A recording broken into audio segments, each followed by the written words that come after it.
TCU at Texas. Texas 7-point home favorite, over under 65.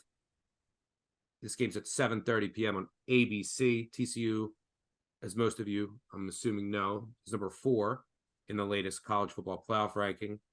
I don't think that really matters. I think if they were going to win out, regardless if they were 4 or 5 or 6, they were going to the college football playoff. But I think they go down here. Look, we talk about injuries, fatigue. TCU has to fall into that kind of. This is the 8th straight game they're playing.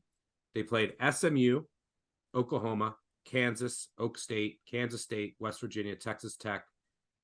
What do all those teams have in common? Number one, a lot of them have horrific defenses. Number two, most of them had hurt quarterbacks. You had Gabriel get hurt for Oklahoma, then you play the backup most of the game. Daniels get hurt, Jason Bean comes in. Spencer Sanders clearly hurt in the second half. 2 quarterbacks get hurt for Kansas State. And then Texas Tech, my guy Baron Morton gets hurt, and Tyler Shuck, who's still hurt and shaking off rust, and he's just not right, comes in. He was horrendous. You also had a horrific face mask call on Texas Tech in that game that really swung a lot of the momentum. But that's 5 quarterbacks that they faced that have been hurt. So, and if you look at their defensive numbers, they're not great, but I'm extrapolating out what their defensive numbers would look like if they did face healthy quarterbacks the entire season, and it's even worse. So where you and I might disagree is I have TCU down with like USC and Ole Miss. They are like around the 14 to 16 range. Elite offenses, really good offenses, bad defenses. So like right below national average, but horrific Power 5 wise. National average when you adjust for schedule. And like this game sets up for just I think Texas to go off. I don't see how TCU is going to get many stops. You could go Bijan, you could go explosive passes.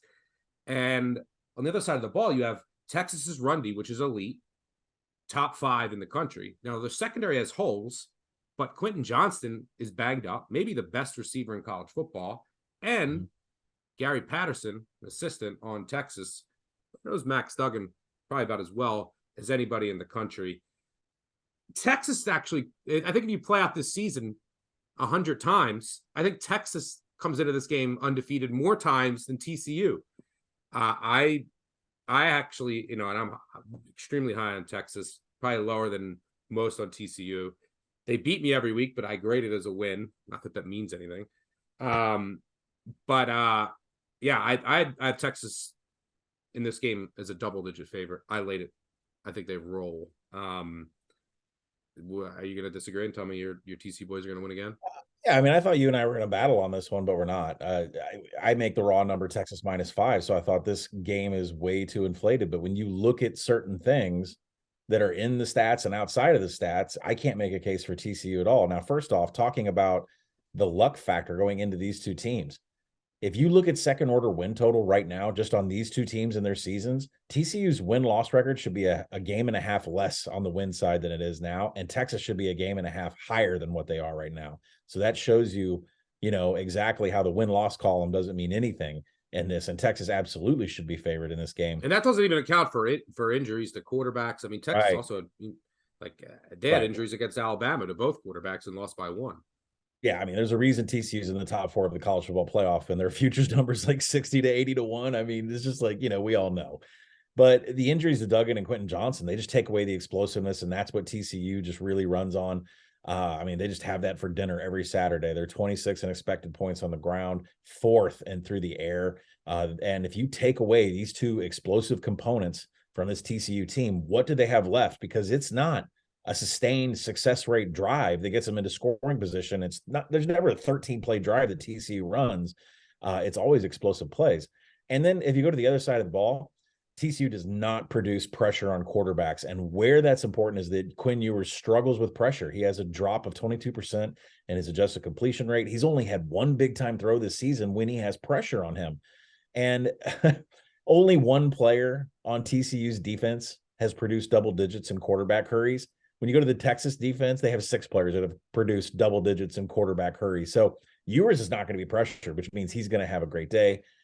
And I think something that you can't pull out of a stat sheet, something you can't really quantify is that Texas has been more physical in the trench against every single team that they've played. And that kind of shows up pass rush of 9th. That's not good for a limited Max Duggan, dealing with that calf injury. You think about it last week, the highest number of pressures Max Duggan has seen all year was last week against Texas Tech. He saw 17.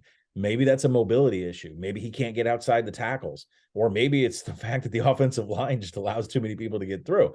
So, this is setting up to be really bad day for Max Duggan and for Quentin Johnson. No explosiveness and a defense that just can't support you.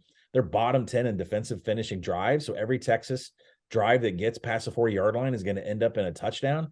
So I think the proper plays in here, I'm not that comfortable with a 7.5 that I see on the board. I mean, if TCU is fully healthy and they're really going at it, the back door is always going to be there. The Texas Tech team total over is short. To me, this is a game where Texas could do almost all the scoring. And, if these injuries really play out and the way Texas is playing defense right now, TCU team total under has some on it. But from a money line perspective, Stuck, and this is what I'm going to say, because I think I'm going to put this through on the app and I'm going to play it pretty hard. I can't see any scenario that Texas loses this game. And to me, at a money line of like minus 250, it's worth it to just lay it, put it on there, because everything inside and outside the spreadsheet says that this is going to be a romp. You look at the injuries for TCU, you look at the second order win total, you think of the physicality factor. Texas has to have this game. TCU does not need this game whatsoever. I think that money line is super short and it's worth a play. I laid 7 earlier this week. I think that you'll still, maybe come game time, I do think that there's going to be, as we get closer, bigger money that continues to come on Texas. You could still find 7s out there as we're recording. And I would lay 7 here. I think this just sets up, this is like one of the luckiest Power 5 teams versus one of the unluckiest. And it just sets up, with all the matchup advantages, it just feels like it's going to be a game where Texas finally gets every bounce and TCU doesn't. And by the way, if another quarterback gets hurt going up against TCU, Hudson Card's numbers are arguably better than Quinn Ewers this year. Yeah. So Texas will be He won't be pressured either. He'll be fine. He'll be fine. That's when Hudson Card makes mistakes. Yeah, we'll be fine on that front. So, yeah, I think this is hook 'em.